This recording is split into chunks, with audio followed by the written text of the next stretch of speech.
Hi மக்களே, welcome to my channel. ஆமாங்க, ரீசெண்டாக வந்துட்டு ஒரு வயசானவங்களை 2 மாசமா ஸ்கேம் பண்ணியிருக்காங்க. நம்பவே முடியல. வாங்க அதை பற்றி தான் உங்கள் டீட்டெயிலாக சொல்ல போகிறேன். அது மாதிரி என் சேனலை சப்ஸ்கிரைப் பண்ணிடுங்க. Welcome to TS top eyes. இந்த பாதிக்கப்பட்ட விக்டம் யாருன்னு பார்த்தீங்கன்னா, மும்பை சார்ந்தவங்க. அவங்க வந்து ஒரு ரிட்டையர்டு டைரக்டர், ஒரு மல்டிநேஷனல் கம்பெனியில் ஒரு பெரிய பொசிஷன்லேருந்து ரிட்டையர்ட் ஆனவங்க. அவங்களுக்கு வந்துட்டு பிப்ரவரி மந்த் வந்து ஒரு கால் வருது. நாங்கள் வந்து டெலிகாம் டிபார்ட்மெண்ட் வந்து நாங்கள் கால் பண்ணுறோம், உங்களோட 3 நம்பர் வந்துட்டு பிளாக் ஆக போகுது, டீஆக்டிவேட் ஆக போகுது அப்படின்னு கேட்கும்போது அவங்க வந்து பதறி அடிச்சுட்டு என்ன ஆயிடுச்சு ஏதாச்சுன்னு கேட்கும்போது இந்த காலை வந்து போலீஸ் டிபார்ட்மெண்ட்டுக்கு ஃபார்வர்ட் பண்ணுறோம் அப்படின்னு சொல்லிட்டு போலீஸ் டிபார்ட்மெண்ட்டுக்கு ஃபார்வர்ட் பண்ணியிருக்காங்க. அதுனா ஒரு ஃபேக்கான இதை ஓகேவா? அப்போ ஸ்டார்டிங் பண்ணதே ஏமாத்தினவன் தான். அது வந்துட்டு ஒரு ஃபேக்கான போலீஸ் டிபார்ட்மெண்ட் மாதிரி ஃபார்வர்ட் பண்ணிட்டு அதுலேருந்து நான் வந்து பிரதீப் பேசுகிறேன், நான் வந்து போலீஸ் ஆஃபீஸர், உங்களோட அக்கௌண்ட் வந்துட்டு மணி லாண்ட்ரிங் ஆயிருக்கு, உங்களோட ஆதார் கார்டு ஃபோன் நம்பர் எல்லாம் வந்து லிங்க் ஆயிருக்கு அப்படின்னு சொல்லும்போது அவங்க என்ன ஆச்சு ஏதாச்சுன்னு கேட்கும்போது இல்லை இன்னும் டீட்டெயில்டாக ஷேர் பண்ணணும்னா நாங்கள் வந்து இந்த காலை வந்துட்டு சிபிஐ ஆஃபீஸருக்கு வந்து ஃபார்வர்ட் பண்ணுறோம் அப்படின்னு சொல்லிட்டு சிபிஐ வந்துட்டு சும்மா ஃபேக்காக ஃபார்வர்ட் பண்ணுற மாதிரி பேசிட்டு ஒருத்தன் வந்துட்டு மிஸ்ரா, நான் வந்து என் பேர் வந்து மிஸ்ரா, நான் வந்து சிபிஐ ஆஃபீஸர், நான் வந்து உங்க கேஸ் இது பண்ணிட்டு இருக்கேன், உங்களோட வந்துட்டு அக்கௌண்ட் வந்து மணி லாண்ட்ரிங் ஆயிருக்கு. மணி லாண்ட்ரிங் பார்த்தீங்கன்னா இல்லீகல் ஆக்டிவிட்டீஸ்ல மணி ஏர்ன் பண்றது, ஒரு பண மோசடின்னு சொல்லலாம். வந்துட்டு பிளாக்கை வந்து ஒயிட்டா கன்வெர்ட் பண்றது, இந்த மாதிரிலாம் ஆயிருக்கு. உங்க அக்கௌண்ட் வந்து சைனாக்கு வந்து சோல்ட் அவுட் ஆயிருக்கு, அதை வச்சு 6 கோடி சம்பாதிச்சிருக்காங்கன்னு சொல்லிட்டு அவங்க கிட்ட இது பண்ணும்போது அவங்க வந்து இல்ல இதுக்கு எனக்கும் எந்த சம்மந்தமும் இல்லை அப்படின்னு அவங்க சொல்லிட்டாங்க. பட் இருந்தாலுமே வந்துட்டு அந்த சிபிஐன்னு சொன்ன தன்னை சொல்லிக்கிட்ட அந்த மிஸ்டரா இருக்காங்களா, அவன் வந்து சில வந்துட்டு போட்டோஸு அதெல்லாம் அனுப்புறாங்க. இதுல வந்து யாருன்னா உங்களுக்கு சந்தேகம் இருக்கா, இது வந்துட்டு யாருன்னா அவங்க முன்னாடி இது பண்ணியிருக்காங்களா, உங்களை ஏமாத்திருக்காங்களா, இல்லை உங்களை அப்ரோச் பண்ணியிருக்காங்களான்ற மாதிரி கேட்டிருக்காங்க. அந்த வயசானவங்களும் இல்லை யாருமே எனக்கு தெரியாது அப்படின்னு சொல்லும்போது பட் ஆனால் அந்த போலீஸ் சிபிஐ ஆஃபீஸர் என்ன சொல்லியிருக்கான்னு பார்த்தீங்கன்னா ஐடி கார்டெலாம் அனுப்பிச்சிருக்கான்.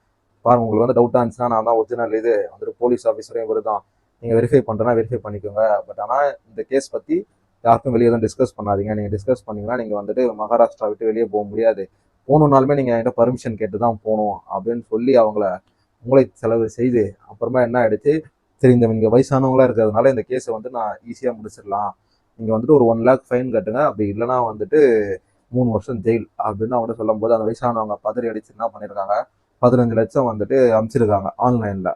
அதை அம்சோடனே அவன் என்ன பண்ணிட்டான், திருப்பி ஒரு 4-5 நாள் கழிச்சு வந்துட்டு வந்துட்டு இந்த கேஸ் இன்னும் முடியல, உங்களோட 31 அக்கௌண்ட் வந்துட்டு ஆர்பிஐ வந்து ஃப்ரீஸ் பண்ண சொல்லியிருக்காங்க, அதனால நீங்கள் என்ன பண்ணணும்னா உங்ககிட்ட இருக்கிற அமௌண்ட்லாம் வந்து ஒயிட் மணின்னு நீங்கள் காமிக்கணும், அதனால நாங்கள் வந்து அக்கௌண்ட் சொல்கிறோம், இந்த அக்கௌண்ட்டுக்குலாம் நீங்கள் வந்துட்டு அமௌண்ட் ஷேர் பண்ணிட்டே இருக்கணும்னு சொல்லிட்டு அவங்களோட மியூச்சுவல் ஃபண்ட்லாம் நீங்கள் எடுங்க, அவங்களது அவங்க அம்மாது அப்புறமா கோல்டு லோனு இதெல்லாம் எடுத்து அப்பப்போ வந்துட்டு 5 கோடி 4 கோடின்னு எக்கச்சக்கமாக வாங்கி இந்த ஃபேக்காக இது பண்ணுறவங்க என்ன பண்ணியிருக்காங்க, அந்த விக்டம் பேர்லேயே வந்துட்டு ஒரு பேங்க் அக்கௌண்ட் ஓப்பன் பண்ணியிருக்காங்க. ஓப்பன் பண்ணிட்டு இதெல்லாம் நீங்கள் வச்சுக்கோங்க, அக்கௌண்ட்டு ஃபுல்லாக அமௌண்ட் ட்ரான்ஸ்ஃபர் பண்ணுங்க, இது எல்லாமே வந்து உங்களுக்கு ஒயிட்டாக வந்து கணக்கில் வரும், இது வந்து நீங்கள் எப்போ நீங்கள் வாங்கிக்கலாம்னா ஃபுல்லாக நீங்கள் அமௌண்ட்லாம் ட்ரான்ஸ்ஃபர் பண்ணதுக்கப்புறமா நாங்கள் வந்து கேஸ் எப்போ க்ளோஸ்ன்னு சொல்லுவோம், அதுக்கப்புறமா வந்து இந்த போலீஸ் ஸ்டேஷனில் போயிட்டு நீங்கள் வந்து ஆர்பிஐ கிட்ட வந்து ரிசிப்ட் வாங்கிக்கலாம் இதுக்கெல்லாம் அப்படின்னு சொல்லிட்டு அவங்க வந்துட்டு பாருங்க 2 மாசமா வந்துட்டு கால் பண்ணி ஆனால் 11 லட்சம் 70 லட்சம் 5 கோடி 6 கோடின்னு இது மாற்றி மாற்றி டிரான்சாக்ஷன் இவங்களுமே வந்துட்டு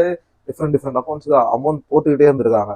அப்புறமா என்ன ஆயிடுச்சு, ஒரு நாள் வந்துட்டு ஏப்ரல் 3ஆம் தேதி வந்துட்டு இல்லை இந்த கேஸ் வந்து க்ளோஸ் ஆயிடுச்சு, நீங்கள் வந்துட்டு அந்தேரி போலீஸ் ஸ்டேஷனில் போயிட்டு நீங்கள் வந்துட்டு ரிசிப்ட் வாங்கிக்கோங்க அப்படின்னு அந்த தன்னைத்தானே சிபிஐ ஆஃபீஸர் என்று போய் சொல்லி சொன்னால அவன் வந்து கேஸ் க்ளோஸ் ஆயிடுச்சுன்னு சொல்லும் போது இவங்களும் போயிட்டு ரிசிப்ட் போய் கேட்டிருக்காங்க போலீஸ் ஸ்டேஷனில். அவங்க வந்துட்டு என்ன ரிசிப்ட் கேட்குறீங்க, அப்படிலாம் ஒன்றும் இதாகவே இல்லை, உங்களை வந்து யாரும் நல்லா ஸ்கேம் பண்ணியிருக்காங்கன்னு சொல்லும் போது தான் அப்போ தான் அவங்களுக்கு வந்து ஃபீல் ஆயிடுச்சு, ஓ நம்மளை வந்து ஏமாத்திருக்காங்க அப்படின்னு சொல்லிட்டு. பார்த்துக்கோங்க, வந்துட்டு 2 மாசமா ஏமாற்றி அது மாதிரி இந்த மாதிரி ஆன்லைனில் எதனா ஒரு கால் வந்ததுன்னா அதை வந்து நீங்கள் வெரிஃபை பண்ணலாம், வந்து நியர்பை போலீஸ் ஸ்டேஷனில் வந்துட்டு போய் செக் பண்ணலாம், அந்த மாதிரி கால் வந்துச்சு, அது மாதிரி வந்துட்டு அந்த ஆன்லைனில் வந்துட்டு கேஸ் ஆயிடுச்சு அது மாதிரிலாம் சொல்கிறவங்க வந்துட்டு அவங்களுக்குலாம் வந்துட்டு என்ன சொல் பேங்க் டீட்டெயில்ஸோ இல்லை உங்களை பர்சனல் இன்ஃபர்மேஷன் எதுவுமே ஷேர் பண்ணாதீங்க, அந்த மீறி உங்களுக்கு கால் வருதுன்னா நீங்கள் வந்துட்டு நியர்பை ஸ்டேஷனில் செக் பண்ணிவிட்டு இது வந்துட்டு நிஜமாலும் இதுதானா, ஏன்னா வந்துட்டு எந்த ஒரு லா என்ஃபோர்ஸ்மெண்ட்டும் இல்லை எந்த ஒரு யார் லஞ்சம் வாங்கினாலுமே வந்துட்டு அவங்க வந்து நேரில் தான் வாங்குவாங்க, லஞ்சமோ ஃபைனோ எதுவாக இருந்தாலும் நேரில் வந்து வாங்குவாங்களே தவிர்த்து நம்ம ஆன்லைனில் எந்த அமௌண்ட்டும்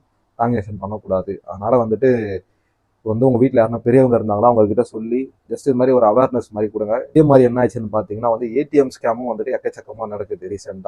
ரீசெண்டாக என்ன பண்ணியிருக்காங்க, நம்ம ஏடிஎம்ல போய் நம்மளை கார்டு போடுவோம்ல, நம்ம போடும்போது உள்ள கார்டு ரீடர்னு ஒன்று இருக்கும், அதுதான் அந்த சிப்பை வந்து ரீட் பண்ணி ஓகே இந்த அக்கௌண்ட் கரெக்டான அக்கௌண்ட்டு, இந்த பின் போட்டால் இந்த பின்னுக்கு இவங்க தான் ஓனர், இல்லை இந்த அக்கௌண்ட் இந்த கார்டுக்கு இவங்க தான் ஓனர் அப்படின்னு சொல்லிட்டு அந்த கார்டு ரீட் பண்ணும்.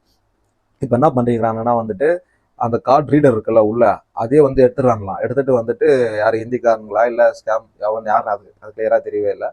அந்த கார்டு ரீடரை எடுத்துட்டு என்ன பண்ணியிருக்காங்க, யாருன்னா வந்து ஏடிஎம் பின் கார்டு போட வந்தா அவங்க வந்து கார்டு வந்து உள்ள மாட்டிக்கும் போது இவங்க என்ன பண்றாங்க, வெளியே வந்துட்டு நாங்கள் வந்து ஹெல்ப் பண்றோம் அப்படின்னு சொல்லிட்டு பின் நம்பர் சொல்லுங்க அப்படின்னு சொல்லிட்டு இவங்க பின் நம்பர் 4-5 தடவை போட்டு பார்த்துட்டு இல்லை கார்டு வந்து லாக் ஆயிடுச்சு, நீங்க வந்துட்டு பேங்க்ல போய் கம்ப்ளைண்ட் பண்ணுங்க அப்படின்னு சொல்லிட்டு என்ன பண்றாங்கன்னா, அவனுக்கு போனதுக்கு அப்புறமா வந்துட்டு இந்த கார்லாம் எடுத்துட்டு போயிட்டு அவனுக்கு வந்துட்டு ரீடர் போட்டு இவங்க பின் தான் தெரியும்ல கரெக்டான இது போட்டுட்டு வந்துட்டு இவனுக்கு காசுலாம் எடுத்துறாங்க. இந்த மாதிரி எக்கச்சக்கமா இருக்கிறாங்க.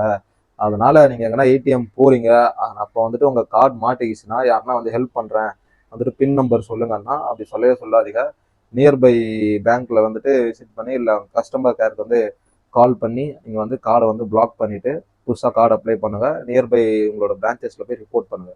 அதனால ஏடிஎம் இந்த மாதிரி எக்கச்சக்கமான ஸ்கேமும் நடக்குது. கொஞ்சம் சேஃபாக இருங்க. இந்த வீடியோ உங்களுக்கு பிடிச்சிருக்கும்னு நினைக்கிறேன். மறக்காமல் வந்துட்டு எங்கள் சேனலை சப்ஸ்கிரைப் பண்ணுங்கள், சப்போர்ட் பண்ணுங்கள். அடுத்த வீடியோவில் சந்திப்போம். டேக் கேர், பாய்.